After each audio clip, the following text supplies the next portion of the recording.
bangunkan sahabatnya ini, karena gantian mereka. Ketika Muhajiri ini bangun, dia lihat banjir darah. Dikatakan, kenapa engkau nggak membangunkan aku pada saat anak panah pertama? Apa kata dia? Kuntu fi suratin la uridu an aqta'aha. Aku sedang baca surat yang aku nggak ingin menyelesaikan surat itu. Enggak. Demi Allah kata dia, kalau bukan karena aku takut dengan amanah yang diberikan sama Nabi SAW, aku nggak akan putus sholatku tadi, nggak akan selesaikan, walaupun aku harus mati. Mereka bisa sampai seperti itu ya, merasakan nikmatnya baca Quran ya, walaupun berdarah-darah. Kita terkadang sedikit saja berkorban, merasa sudah banyak yang kita lakukan.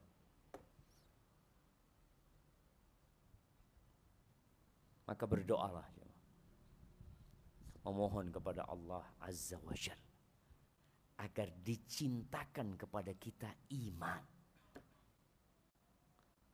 Kita itu punya syahwat yang condong kepada keburukan. Zuyyina linnas hubbus syahwat minan nisa wal banin wal qanatiril muqantarah. Itu ditumbuhkan sudah, ditanamkan di dalam diri kita. Antum gak usah minta cinta kepada wanita, karena cinta itu sudah lahir bersama diri antum. Tapi kepada iman kita harus minta. Makanya Nabi SAW berdoa mengatakan, Allahumma habib ilainal iman wa zayyinhu fi qulubin. Ya Allah, cintakan kepada kami iman ya Allah. Gimana kita bisa senang melaksanakan ketaatan? Berbunga-bunga hati kita ketika bisa duduk di majelis ilmu. Bergembira ketika mendapatkan faedah. Bergembira tatkala dapat berzikir.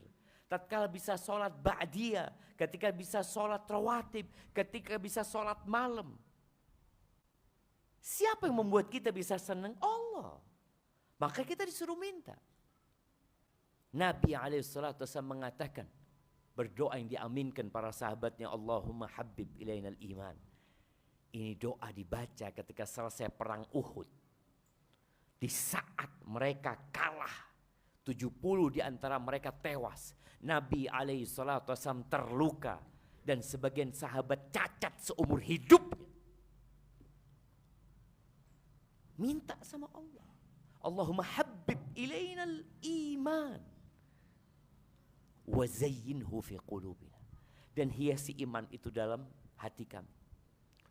Wa karrih ilainal kufra wal fusuqa wal isyan waj'alna minar rasyidin, dan bencikan kepada kami kekufuran, kefasikan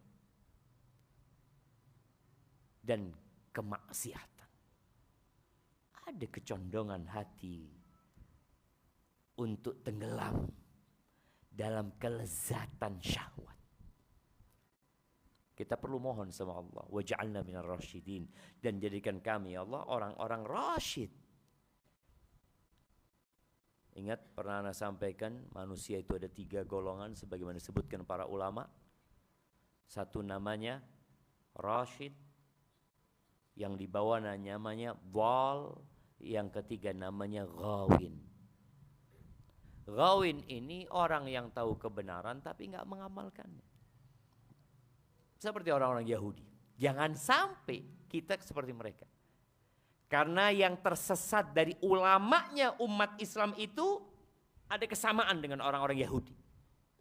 Mereka tahu kebenaran, tapi nggak diamalin. Belajar ilmu syar'i, lulus, bahkan menyandang gelar doktor mungkin, tapi nggak diamalin. Itu ghawin. Dhal, orang yang nggak tahu mana yang benar mana yang salah, maka dia tersesat. Rasyid, maka disebut al-khulafa ar-rasyidun. Rasyid itu orang-orang yang mendapatkan petunjuk dan dibimbing sama Allah untuk mengamalkan petunjuk tersebut.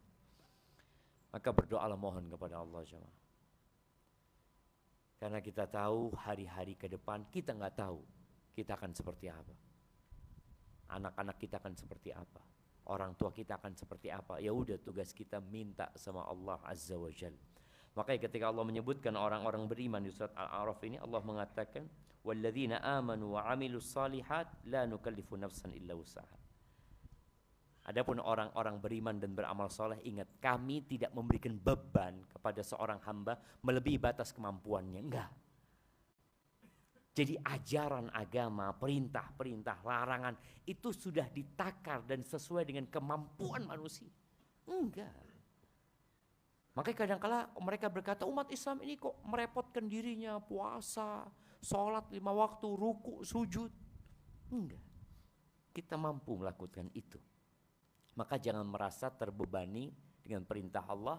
Kenapa? Karena kita mampu untuk menjalankannya. Dan jangan merasa terbebani dengan larangan.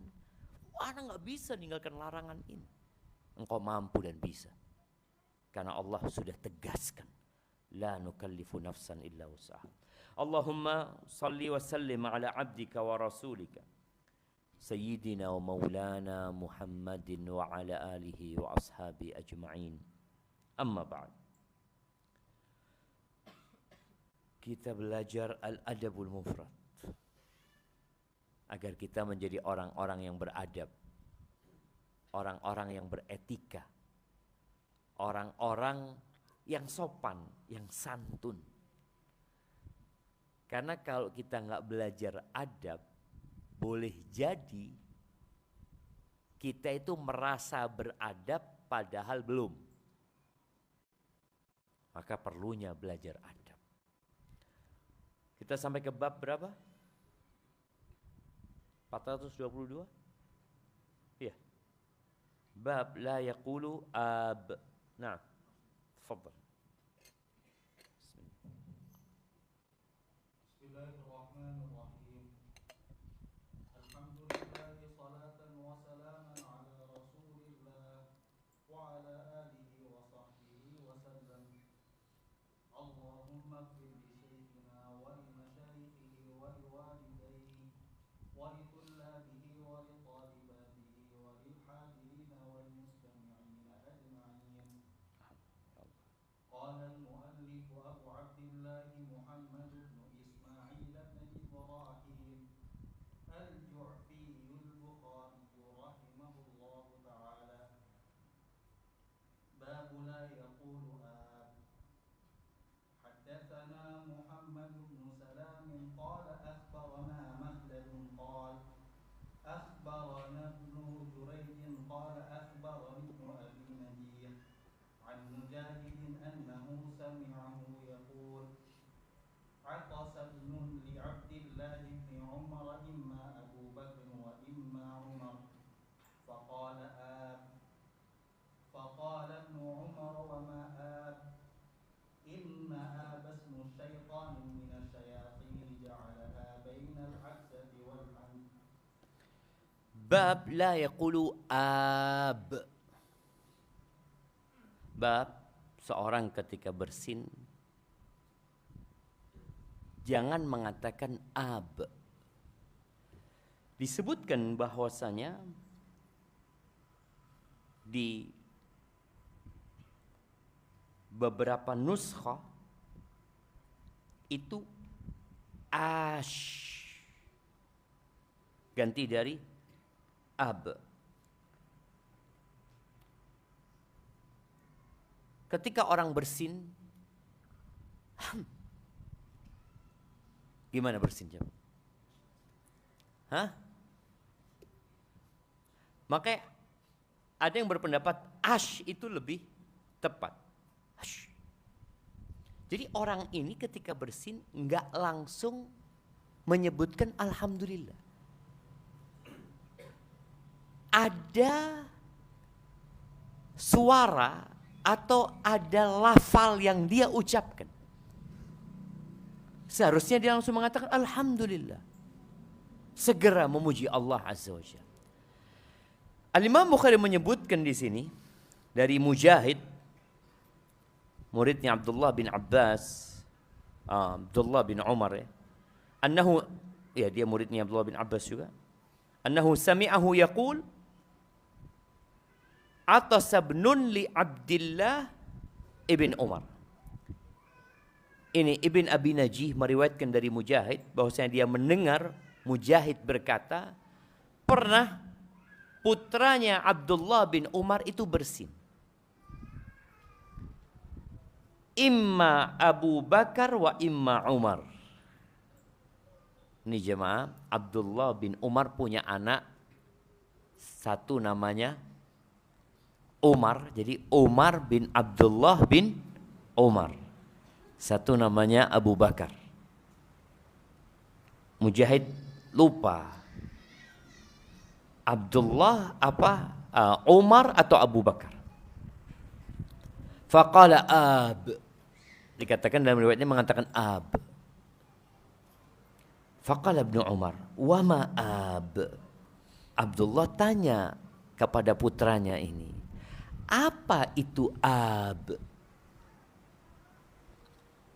Inna ab ismu syaitanin minasyayatin ja'alaha bainal absati wal hamdi.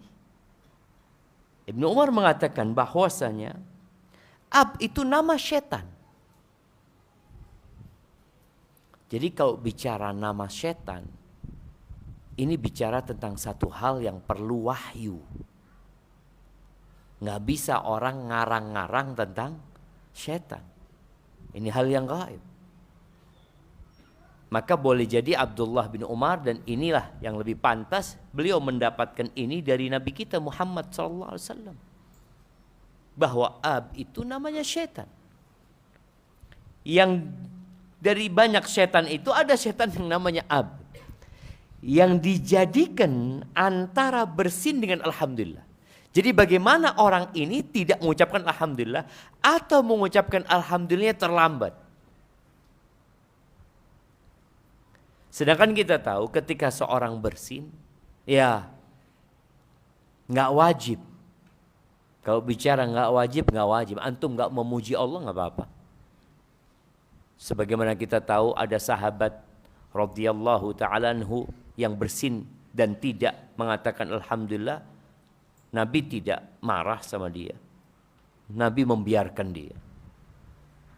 Tapi yang jelas dia akan kehilangan fadilah. Dia akan kehilangan keutamaan. Disinilah Abdullah bin Umar bin Khattab tidak ingin anaknya kehilangan fadilah tersebut. Maka diajari. Kita tahu sebagaimana dibahas kemarin, jadi orang kalau bersin itu ya hendaklah dia menutup. Sekarang alhamdulillah ada tisu. Kalau lagi ada tisu, kalau nggak ada tisu bisa pakai bajunya, bisa pakai sarungnya. Kalau nggak ada, masa nggak ada baju nggak ada sarungnya mah? Ya kalau mungkin nggak bisa dia tarik baju atau sarungnya, maka dia letakkan tangannya, dia tutup wajahnya. Kenapa ingin mengingatkan? Karena Anda melihat salah satu anak-anak itu kalau bersin itu hidung yang ditutup. Jadi ditahan bersinnya itu malah nggak keluar. Anda kasih tahu jangan. Dia nggak ingin mengganggu. Dia nggak ingin suaranya keras. Nah, tapi jangan ditutup karena kalau ditutup hidungnya itu nggak keluar gitu. Itu harus keluar. Ya memang ada seperti gerimis mungkin yang akan keluar. Maka gunakan tanganmu, tutup wajahnya. Suaranya berusaha untuk direndahkan. Jangan dikeras-keraskan. Kadang-kala ada orang yang gak bisa, suaranya memang keras. Anak termasuk yang kalau bersin itu, makanya berusaha untuk menutup dengan tangan. Dan juga sudah disinggung, kalau bisa jangan noleh. Anak sendiri kadang-kala noleh. Sejak anak baca hadis itu anak ya Allah lupa. Jangan noleh karena noleh kadang-kala lehernya nanti bisa kecekit katanya orang. Jadi ingat hendaklah seorang kalau bersin berusaha untuk merendahkan suaranya. Nah, kemudian kalau bisa menutup dengan kain, dengan baju, dengan tisu, kalau enggak dengan kedua tangannya, menutup mulut dan hidungnya ya, jangan sampai tersebar kemana-mana. Dan jangan ngomong ab, jangan ngomong ab, atau tadi ash. Biar bunyinya itu ya bunyinya bersin, tapi jangan mulut antum yang mengucapkan huruf. Kalau harus ngomong langsung ucapkan alhamdulillah atau alhamdulillahirabbil alamin atau alhamdulillah ala kulli hal. 3 bacaan itu. Barakallahu fiik. Nah, dilanjutkan. Ahsanallahu ilaikum. Tsumma qala al-mu'allif rahimahullahu ta'ala. Babu idza 'atasa miraran. Haddatsana Abul Walid qala haddatsana Ikrimah bin Ammar qala haddatsani Iyas bin Salamah qala haddatsani Abi qala كنت عند النبي صلى الله عليه وسلم فعطس رجل فقال يرحمك الله ثم عطس أخرى فقال النبي صلى الله عليه وسلم هذا مسكوم. واصل. وقال المؤلف رحمه الله حدثنا قتيبة قال حدثنا سفيان عن ابن عجلان عن المكبري عن أبي هريرة قال شمته واحدة وثنتين وثلاثا فما كان بعد هذا فهو الكام. Nah, ini bab apabila dia bersin berulang-ulang kali. Bersin yang sekali, 2 kali atau 3 kali, itu biasanya menunjukkan orang itu seger jemaah. Enak habis bersin itu dia apa ya, badannya jadi enak. Makanya kadang-kadang kita dengar orang bersin sekali aja, wah, selesai. Tapi ada yang terus 2, 3 sampai akhirnya dia keluar, meninggalkan majelis tersebut karena dia tahu dia sedang bermasalah. Yang dibahas di sini berapa kali kita mendoakan dia. Dia bersin, dia alhamdulillah, kita doakan lagi apa enggak? Nah, ini yang dibahas. Al-Imam Bukhari menyebutkan di sini hadis Iyas ibn Salamah. Dia berkata, haddatsani abi. Ayahku mengajarkan kepadaku. Ini hal yang penting ya. Ayah mengajarkan adab kepada anaknya dengan cara menyampaikan hadis Nabi SAW. Cuma kadangkala anak itu kalau dikasih tahu hadis Nabi SAW, aduh hadis lagi, ayat, hadis, ayat. Kadangkala dia merasa nggak nyaman. Gitu. Maka di sini pentingnya orang tua juga punya cara dan seni dalam menyampaikan kepada anaknya. Bagaimana anaknya dikasih nasihat, tapi nggak bosan. Dikasih ilmu, semangat untuk minta ilmu lagi. Kata ayahnya ini, Salamah, kuntu 'indan Nabi sallallahu alaihi wasallam. Suatu hari aku di sisi Nabi sallallahu alaihi wasallam, fa'atasa rajulun. Tahu-tahu ada seorang yang bersin. Dia memuji Allah, maka Nabi mendoakan, yarhamukallah, semoga Allah merahmatimu. Thumma atasa ukhra, kemudian bersin lagi. Nabi SAW tidak mendoakan lagi. Nabi mengatakan, hadza mazkum, dia ini sakit, flu. Baik. Apa berarti sekali saja kita doakan, yang kedua kita tidak mengatakan yarhamukallah kepada dia? Nah, di athar selanjutnya menjelaskan kalau ternyata 3 kali orang itu bersin pertama, dia memuji Allah, kita katakan yarhamukallah. Bersin kedua, dia mengatakan alhamdulillah, kita ucapkan lagi yarhamukallah. Bersin ketiga, dia mengatakan alhamdulillah, kita katakan yarhamukallah. Yang keempat dan selanjutnya, disinilah kita tidak perlu mendoakan. Ini menurut pendapat yang lebih kuat. berdasarkan hadis yang baru saja kita baca dan athar dari Abu Hurairah radhiyallahu anhu. Abu Hurairah dengan jelas mengatakan syammithu wahidatan. Doakan dia ketika dia bersin yang pertama. Wasintain, 2 kali dia bersin, doakan dia. Wathalathan, dan 3 kali. Fama kana ba'da hadza fahuwa zukam. Kalau lebih dari 3 itu berarti flu. Sakit orang ini. Tapi kalau sakit doanya apa? Ya doa yang berkaitan meminta kesembuhan. Kita lihat dia bersin berulang kali. Labas tahur insyaallah. Nah, seperti itu. Karena kita udah tahu ini sakitnya teman kita. Atau kita katakan apa? Syafakallah. Semoga Allah menyembuhkan.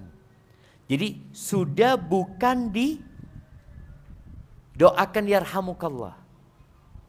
Berdasarkan apa? Hadis dan athar yang baru saja kita baca. Naam. Lanjutkan. Assalamualaikum ilaikum. Tsumma qala al-mu'allif rahimahullah. Babu idza 'atasa al-yahudi. Baik, sebelum membaca idza 'atasa al-yahudi, bab tentang apabila orang Yahudi bersin ya. Ada satu hal yang menarik ya. Ketika Nabi alaihi salatu wasallam hadza mazkum. Orang ini sedang flu ya. Ini termasuk adab juga. Supaya dia tahu kenapa kita tidak lagi mendoakan dia nantinya. Yarhamukallah.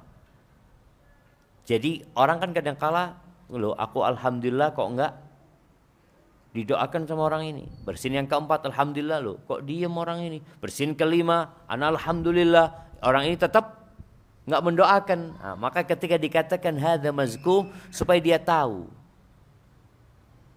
Ya doa kami sekarang minta kesembuhan buat engkau.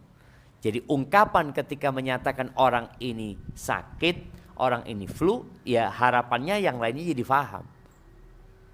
Contoh ketika kita nih para dosen ngabsen mahasiswa. Ghaib fulan, aina fulan? Marid. Ketika diucapkan marid, kira-kira apa yang akan kita ucapkan? Doa buat dia, syafahullah. Semoga cepat sembuh. Jadi informasi pemberitahuan bahwa orang itu sakit mendorong seorang muslim untuk mengambil sikap yang tepat. Kalau orang itu sakit, apa sikap kita? Gitu. Barakallahu fikum. Baik, kita masuk ke bab 204 ini, bab idza atasal yahudi. Bab apabila orang Yahudi bersin. Lu apa urusannya sama orang Yahudi?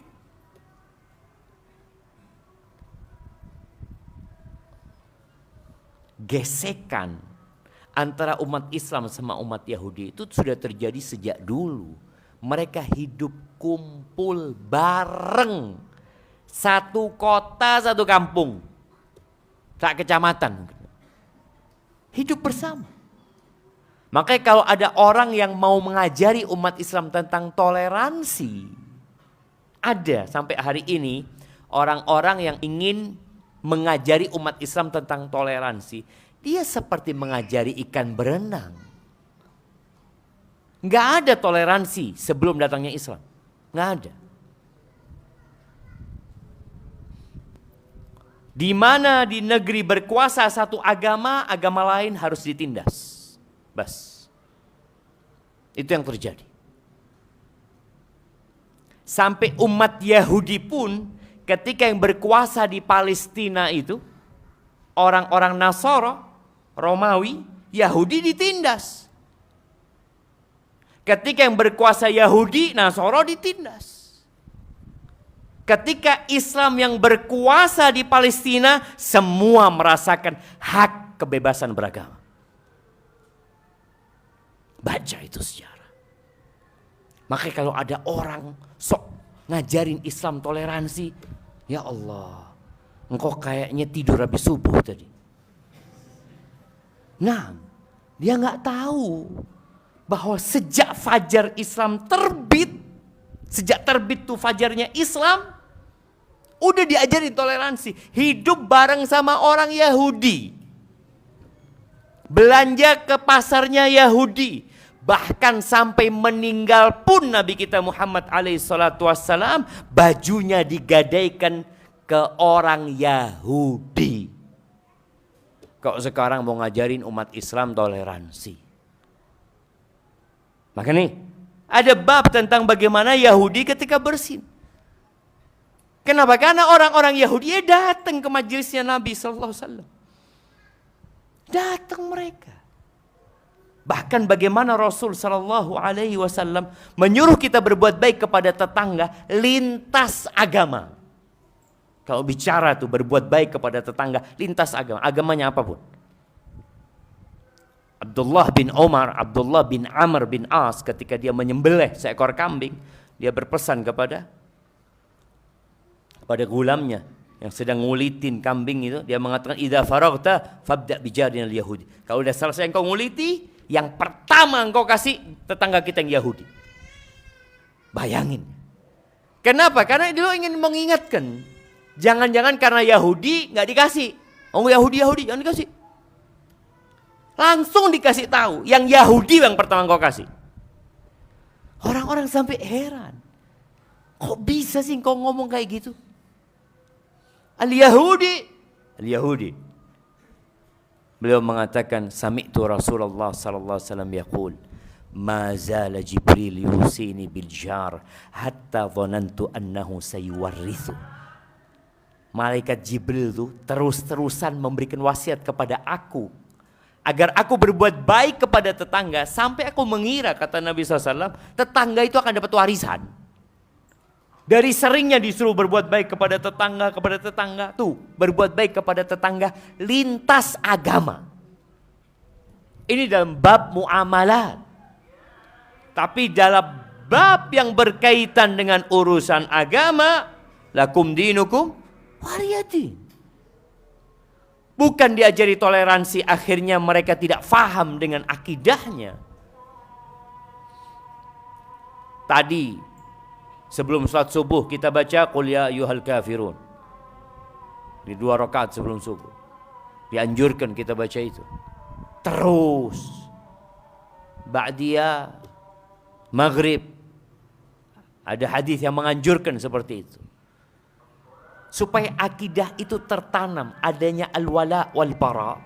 Tapi bukan berarti akidah wala dan bara ini membuat kita tidak toleransi. Karena mereka berpikir, kalau umat Islam ini mengatakan qul ya ayyuhal kafirun, oh ini sudah mengumumkan permusuhan. Loh, kita dalam urusan akidah beda. Engkau orang kafir menurut kami, dan kami pun menurut kalian ya orang kafir. Maka kita katakan lakum dinukum waliyadin. Tapi dalam bab muamalat ya tetap kita diperintahkan untuk toleransi. Nah, ini hadis ini juga ada kaitannya dengan urusan itu. Coba kita baca. Assalamualaikum warahmatullahi wabarakatuh. Babu idza atasa al-yahudi haddatsana Muhammad bin Yusuf qala haddatsana Sufyan an Hakim bin Dailami an Abi Murtada an Abi Musa qala kana al-yahudu yata'atasuna 'inda Nabi sallallahu alaihi wasallam raja'an yaqula lahum yarhamukumullah fakana yaqul yahdikumullah Wasil. وقال المصنف رحمه الله حدثنا أبو حفص بن علي قال حدثنا يحيى قال حدثنا سفيان قال حدثني حبيب بن ديلمي قال حدثني أبو بردة عن أبيه مثله. Taib, di sini Al-Imam Bukhari menyebutkan hadis dari Abu Musa Al-Ash'ari radhiyallahu ta'ala anhu. Abu Musa Al-Ash'ari ini dari ulamanya para sahabat ya. Yang disebutkan nggak ada di antara para sahabat itu yang suaranya lebih indah daripada Abu Musa Al-Ash'ari kalau baca Quran. Ketika Abu Musa Al-Ash'ari datang ke Syam, ke Damaskus tempatnya Muawiyah waktu itu, di malam hari Muawiyah itu datang ke tempat singgahnya Abu Musa untuk mendengar bacaan Abu Musa ketika sholat malam. Karena ketika sholat malam dianjurkan untuk suara keras, untuk mendengarkan suaranya. Masya Allah.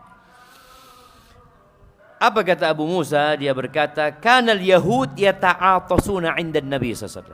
Orang-orang Yahudi itu, mereka berusaha untuk bersin. Dibuat-buat bagaimana bisa bersin. Ketika sedang bersama Nabi SAW. Ketika ada rapat kayak apa. Karena kan orang-orang Yahudi di Madinah itu, kabilah-kabilah besar itu, punya perjanjian damai. Punya MOU untuk menjaga stabilitas negara bersama-sama. Ya kadang-kadang terjadi rapat, kumpul, ada yang dibahas. Mereka berusaha untuk bersin. Mungkin dengan apa nggak tahu. Kadang-kadang kita naruh sesuatu ya, apa tisu yang supaya bersin. Kalau habis bersin itu kan jadi aduh enak gitu kayaknya ya. Ini Yahudi yata'atasuna 'indan Nabi SAW. Kenapa mereka sampai berbuat seperti itu? Mereka itu yakin dengan kebenaran Nabi Muhammad SAW. Raja'a an yaqula lahum yarhamukallah. Mereka berharap didoakan semoga Allah merahmati kalian. Sedangkan Yahudi ini dilaknat sama Allah. Mereka umat yang terlaknat. Mereka berharap dapat rahmat Allah. Akhirnya mereka tahu Nabi SAW kalau dengar orang mengatakan Alhamdulillah, maka akan didoakan yarhamukallah. Maka mereka berusaha untuk mendapatkan rahmat ini. Mereka bersin. Mereka mengatakan Alhamdulillah. Apakah didoakan? Iya, didoakan.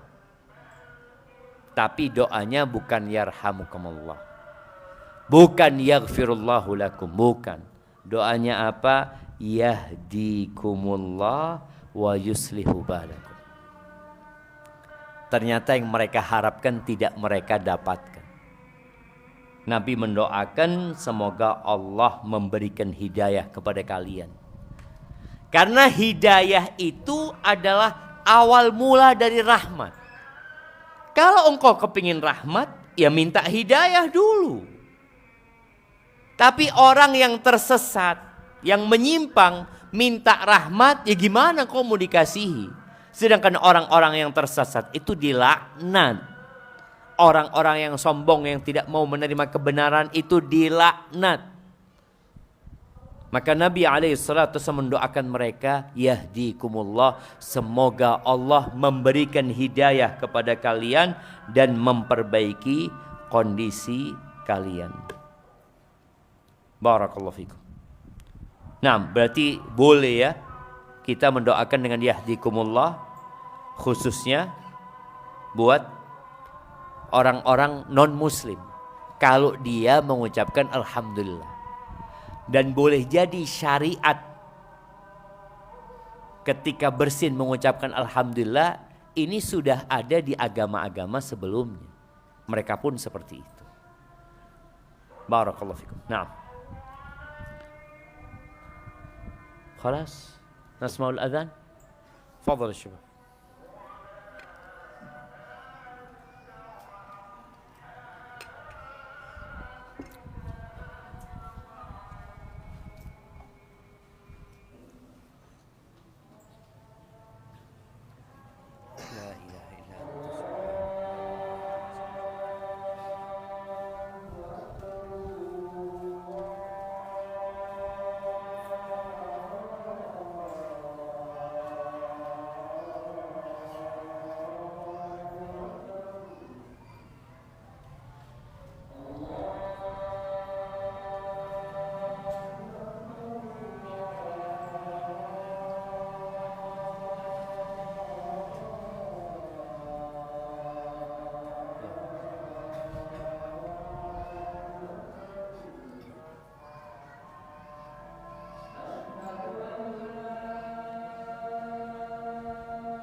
اللهم رب هذه الدعوة التامة والصلاة القائمة آت محمد القناة.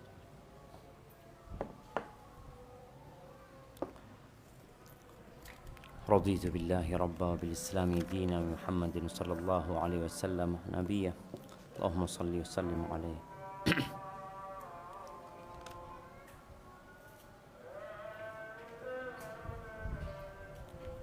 Assalamualaikum warahmatullahi wabarakatuh. Afwan Ustadz izin bertanya, bolehkah seseorang umroh 2 kali untuk dirinya dan untuk membadal orang yang sudah meninggal dalam 1 kali safar?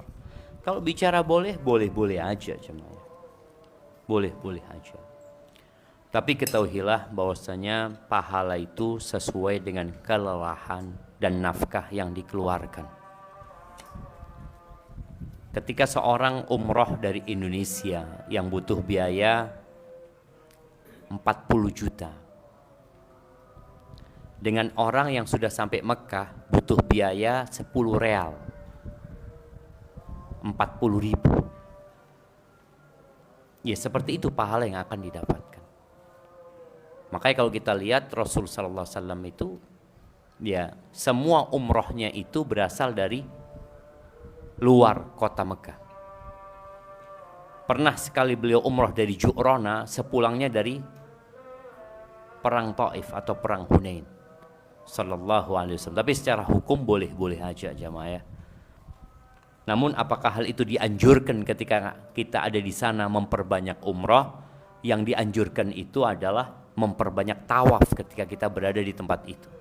Dan ketika kita pulang dianjurkan untuk balik lagi melaksanakan umrah. Hadza wallahu a'lam bissawab. Qadarullah, kedua orang tua anak belum mengenal sunnah. Maka bagaimana metode seorang anak ketika mendakwahkan orang tuanya agar tidak terkesan seperti mengajarinya? Dan dari mana memulainya? Mohon doanya Ustadz agar keduanya mendapatkan hidayah. Allahumma hdini, Allahumma hdihima wahdi aba'ana wa ummahatana. Ya jamaah, an rasa antum perlu banyak belajar dari para sahabat Nabi yang orang tuanya sama, bukan nggak dapat hidayah sunnah, masih kafir orang tuanya. Bagaimana ibundanya Abu Hurairah, bagaimana bapak dan bundanya Abu Bakar yang akhirnya dapat hidayah, ya seperti itu. Jadi memang membutuhkan kesabaran. Jangan ambisinya hanya untuk menyampaikan, yang penting Anda sudah sampaikan, enggak. Perlu di dalam diri kita itu ada al-hirs, ada kesungguhan dan semangat supaya orang dapat hidayah. Sebagaimana Nabi kita Muhammad alaihi salatu wassalam, begitu besarnya keinginan beliau itu orang dapat hidayah semuanya.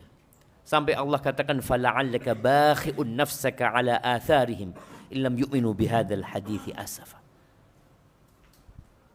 Nabi itu sampai gimana pokok orang dapat hidayah. Beliau mau binasa, yang penting orang dapat hidayah. Beliau mau capek, mau lelah, apapun yang penting orang dapat hidayah.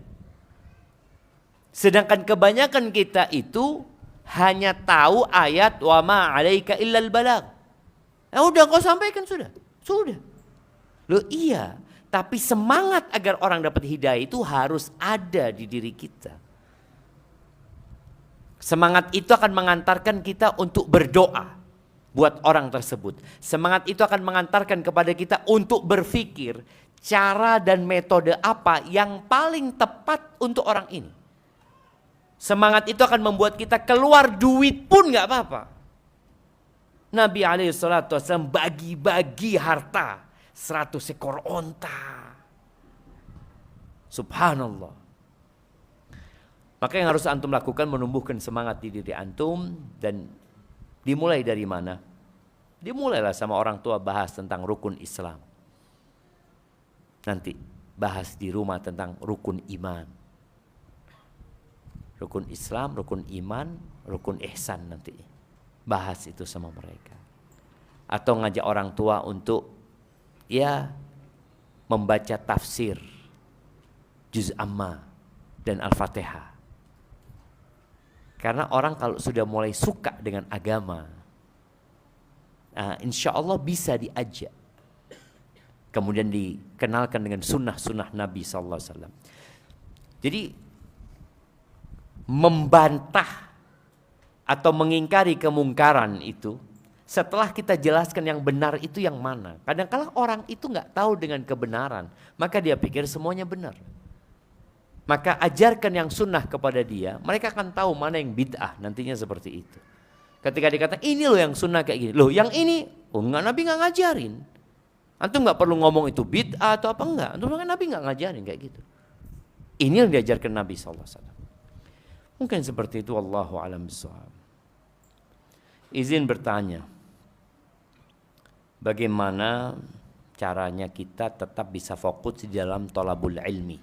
Meski dirundung dengan berbagai macam masalah, seperti masalah yang ada pada keluarga sehingga terkadang membuat susah fokus dalam belajar seperti menghafal dan lain-lain, karena selalu memikirkan masalah-masalah tersebut. Mohon nasihatnya Ustaz. Syukran. Subhanallah jemaah, antum tidak akan pernah lepas dari masalah. Seharusnya masalah-masalah itu membuat antum lebih fokus. Kenapa? Allah ketika menyatakan bahwa akan memberikan ujian, apa kata Allah? وَلَنَبْلُوَنَّكُمْ بِشَيْءٍ مِنَ الْخَوْفِ. Yang pertama Allah sebutkan ujian itu rasa takut. Takut nanti gimana ya? Nanti urusannya gimana? Nanti aku kuliah gimana? Nanti gimana kalau orang tua cerai? Nanti gimana kalau ini gimana? Ada ketakutan. Rasa takut ini ujian dari Allah supaya kita kembali kepada Allah. Makanya masalah-masalah itu hendaklah mengantarkan antum kepada satu ucapan. Apa? Inna lillah wa inna ilaihi raji'un. Ketika ditempung ya Allah, langsung antum mengatakan inna lillah wa inna ilaihi raji'un. Masalah antum, musibah itu. Maka katakan inna lillahi wa inna ilaihi raji'un. Kami milik Allah, kami akan kembali kepada Allah. Ketika itu antum ucapkan, antum jadi tenang. Karena Allah yang menyelesaikan sudah. Aku akan fokus belajar, urusan itu Allah yang menyelesaikan.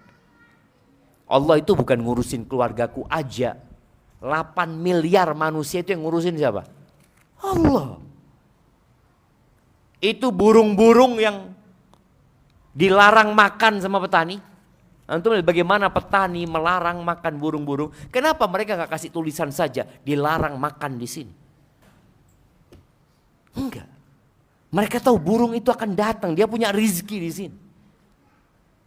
Dan burung itu gak paham ucapan manusia. Allah ngurusin itu burung. Antum lihat bagaimana kucing-kucing yang ada di sekitar kampus kita ini.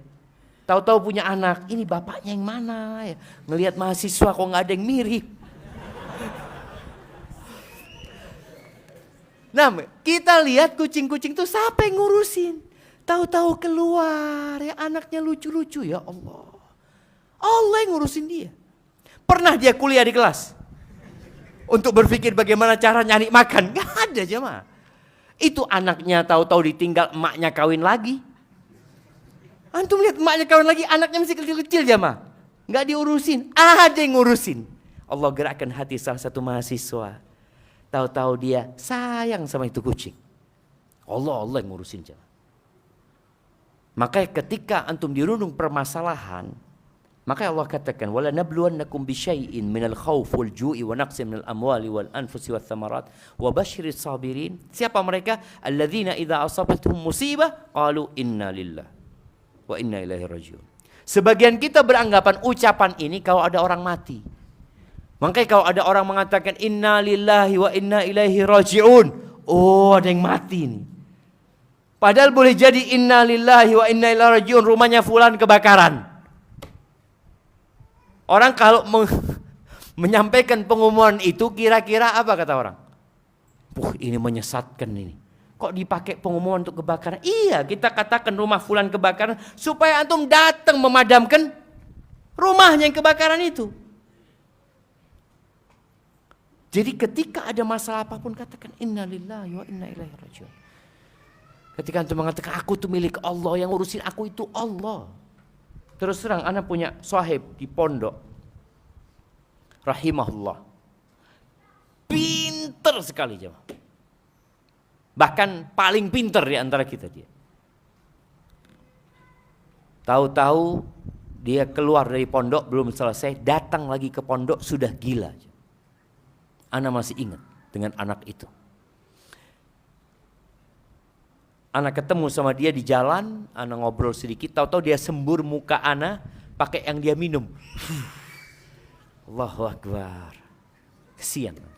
Akhirnya dia ke pondok. Waktu itu ketemu di terminal, karena pondok kita dekat sama terminal.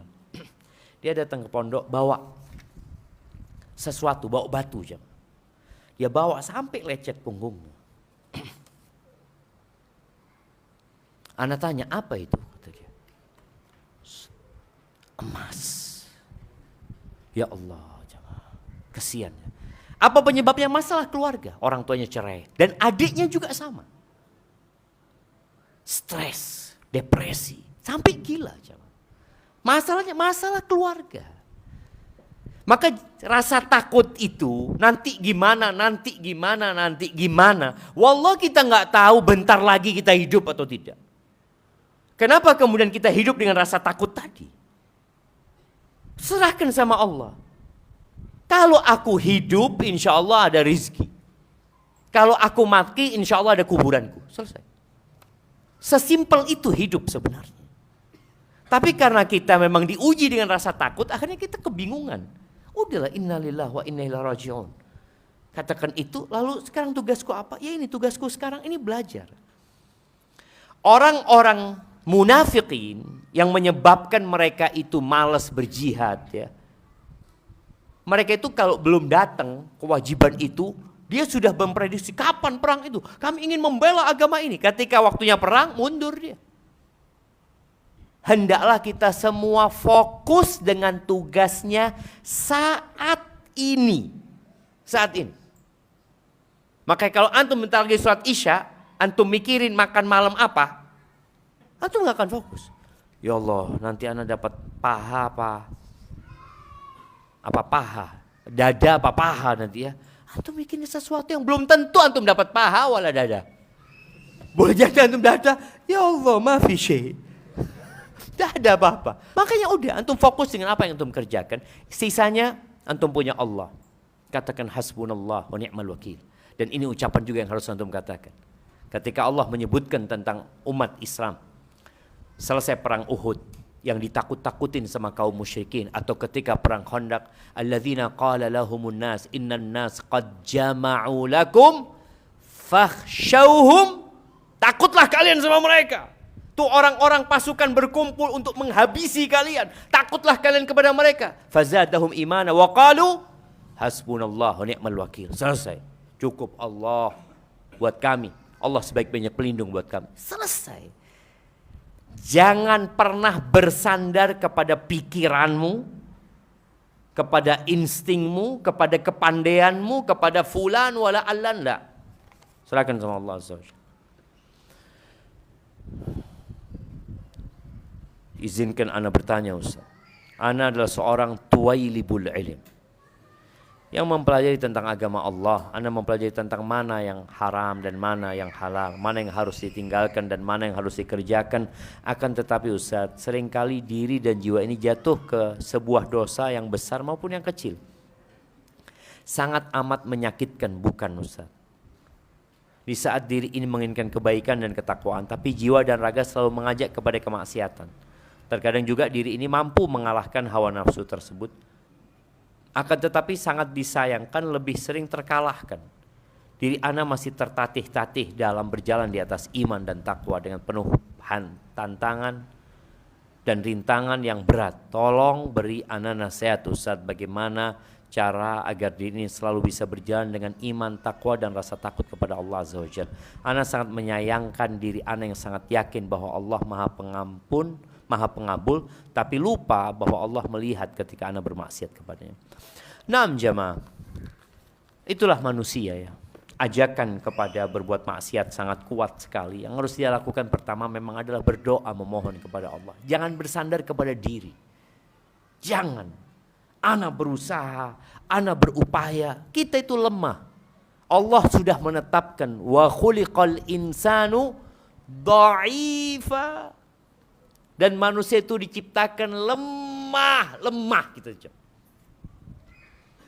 Ketika Allah memberikan pernyataan itu, tugas kita apa? Memanggil ya qawi. Wahai yang maha kuat, qawi nih ya Allah. Minta antum sama yang maha kuat. Minta kepada Allah Azza wa Jal. Makanya kalau Mu'ad bin Jabal saja setiap selesai sholat disuruh baca Allahumma a'inni ala dzikrika wa syukrika wa husni ibadatik. Bukan hanya disuruh baca, tapi Nabi alaihi salatu wassalam mengatakan fala tada'anna, jangan pernah ditinggalin doa itu. Jangan pernah ditinggalin. Kita kadang-kadang lupa. Baca terus, hayati maknanya. Banyak di antara kita itu terpleset lagi karena memang kurang menghayati dalam berdoa. Dan ketika antum terjerumus dalam perbuatan dosa, ingat pesan Nabi SAW, wa'ad bi'is-sayyi'ata al-hasanah tamhuha. Ikutin perbuatan jahat itu dengan kebaikan, akan menghapuskannya. Dan terus berdoa, terus berzikir, semoga dengan itu kita dilindungi sama Allah Azza wa Jalla. Dan ana merasakan sendiri, Nabi benar apa yang disabdakan beliau. Dan Allah juga menyampaikan dalam kitabnya agar kita banyak berzikir. Ketika antum banyak berzikir, keinginan berbuat maksiat itu jadi lemah, jemaah. Antum perbanyak zikir, terus zikir. Duduk di kamar zikir. Ketika mau pegang handphone zikir dulu. Mudah-mudahan dengan seperti itu Allah berikan kekuatan kepada kita.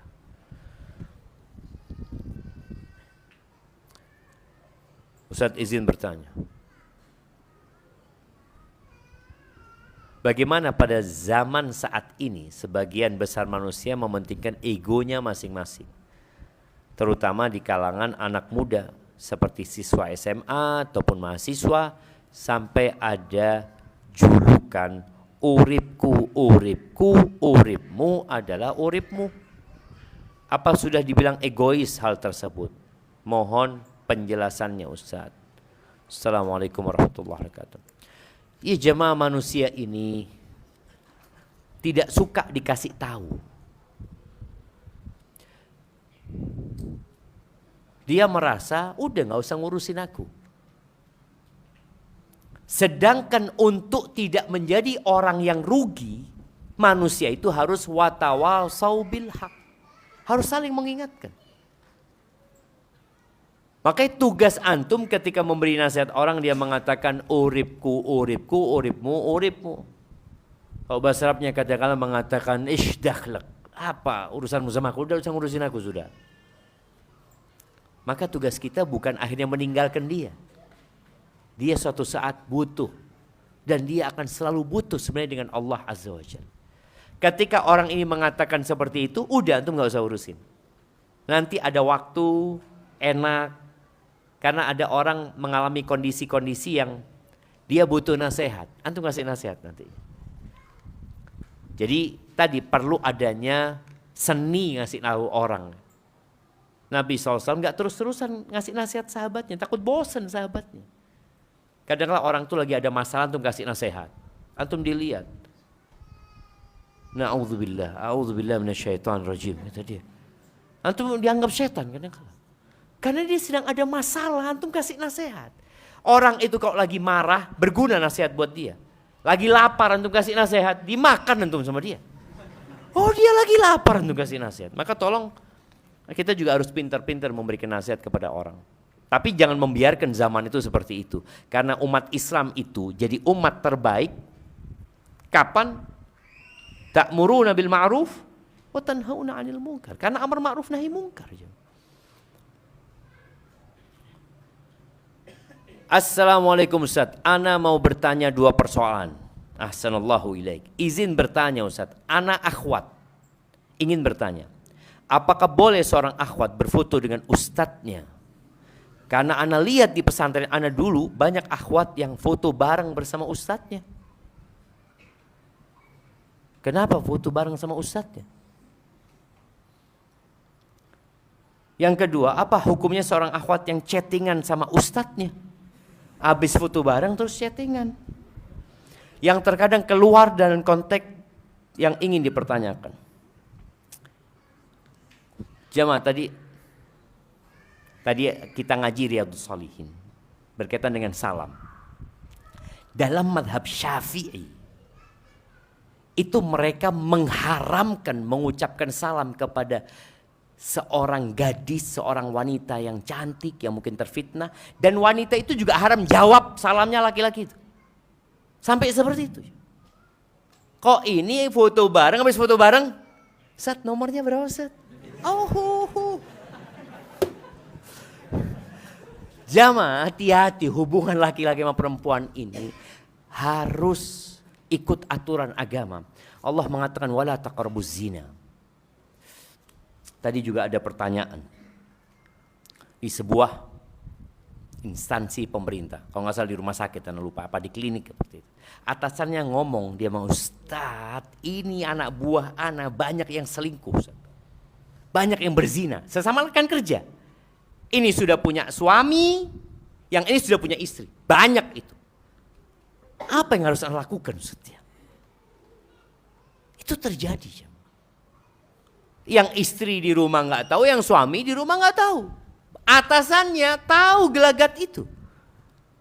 Ana sampaikan, ya masalahnya kita itu mengatakan kepada orang-orang, kita lemparkan orang itu ke sungai, lalu kita katakan jangan basah. Gimana gitu? Artinya lingkungan untuk melakukan perzinaan itu kita fasilitasi, lalu kita katakan jangan berzina loh. Loh, gimana nggak berzina? Yang pertama berzina itu mata berzina, kata Nabi SAW. Al-ain tazni. Telinganya berzina, tangannya berzina, kakinya berzina, jantungnya berdetak-detak, yang bawah nanti terakhir. Na'udzubillah min dzalik. Maka hindarilah hal-hal yang dapat mengantarkan kepada perzinahan. Ustadz WA sama mahasiswinya. Boleh. Ana Ustadz Syafiq WA sama mahasiswi. Boleh apa enggak jamaah? Boleh apa enggak? Boleh mahasiswi chatting sama mana? Boleh kalau urusannya urusan pelajaran. Urusannya Ustadz, Ana punya skripsi belum dikoreksi. Baik, ada koreksi. Ustadz mohon tanda tangan untuk hal ini. Jadi apa ya, hubungan yang berkaitan dengan ya profesional. Tapi Ustadz hari ini makan apa Ustadz? Oh, ada syaitan.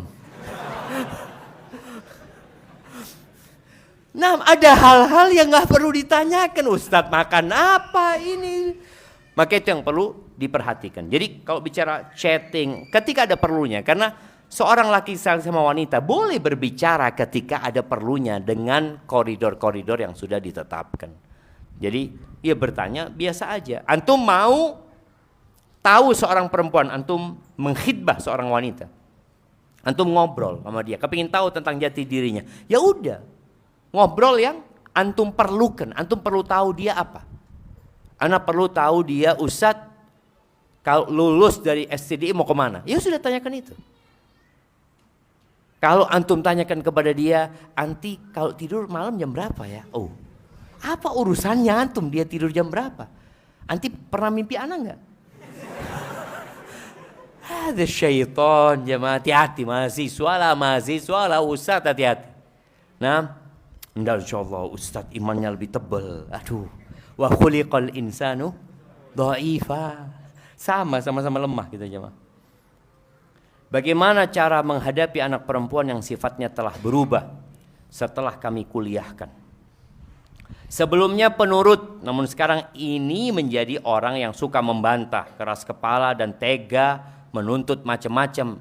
Hal yang kebetulan sang ibu sedang dalam keadaan susah karena menuruti gengsi serta dia tidak mau berubah menjadi baik lagi. Kalau tidak dituruti dan dia tidak mau berubah menjadi baik lagi kalau tidak dituruti.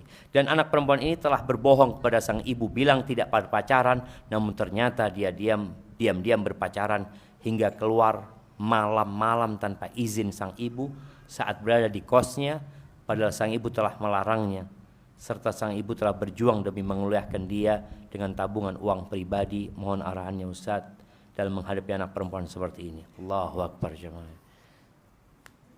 Itu perjuangan seorang ibu ya, orang tua demi anak-anaknya berhasil dalam kehidupan ini. Apa yang harus dilakukan ibu ini? Yang pertama tentunya seperti tadi kita katakan inna lillahi wa inna ilaihi raji'un. Katakan hasbunallah wa ni'mal wakil. Lalu usaha. Di antara usaha yang harus dilakukan adalah datang ke tempat kos-kosan. Tanya, engkau berkawan dengan siapa? Ajak makan kawan-kawannya dia. Akan kelihatan. Jadi ketika dia berkawan dengan anak-anak yang soleh, insya Allah jadi soleh. Tapi kalau kawannya ternyata dilihat satu pakai tato, sama-sama perempuan nih, satu pakai tato, aduh. Yang satu mungkin nge-vape kawan-kawan dia.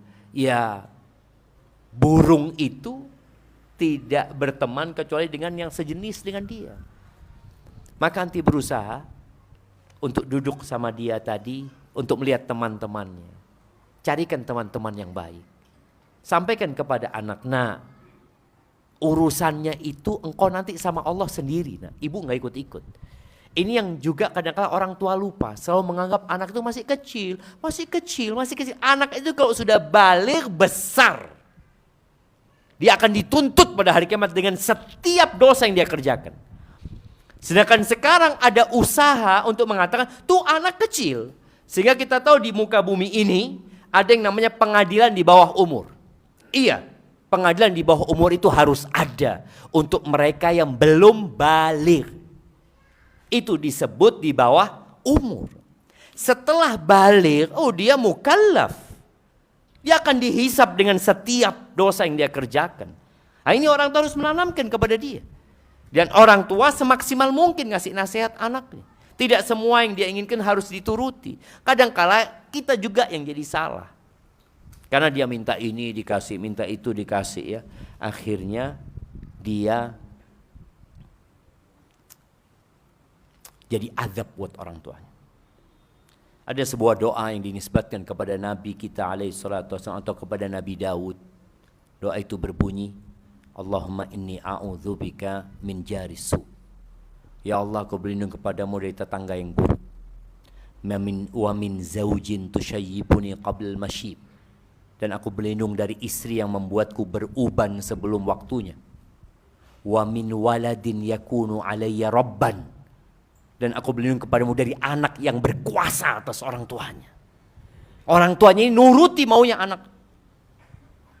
Nanti ajarkan kebaikan kepada dia, serahkan sama Allah Azza wa Jalla. Sebagaimana Nabi Nuh alaihissalam punya putra, ya seperti itu. Walaupun namanya orang tua sakit ya hatinya, anaknya nggak nurut sama dia, tapi berusaha semaksimal mungkin bawa anaknya ngaji. Tapi doa tadi, wa min malin yakunu alayya adzaban, dan aku berlindung dari harta yang jadi azab buat aku. Ada orang punya harta, ternyata gara-gara harta ini aku tersiksa hidup. Berapa banyak orang yang nggak bisa tidur gara-gara hartanya. Berapa banyak orang-orang yang harus berurusan sama polisi gara-gara hartanya. Berapa banyak anak-anak yang rusak gara-gara hartanya. Maka berlindung kepada Allah dari harta yang jadi adab ya. Mungkin seperti itu sambil bersabar ya. Hadza wallahu a'lam bissawab. Itu yang dapat ana sampaikan, kurang lebihnya mohon maaf. Aqulu qawli hadza wa astaghfirullah li wa lakum wa lisa'il mu'minin wal mu'minat fastaghfiruhu innahu huwal ghafurur rahim. Subhanakallahumma wa bihamdika.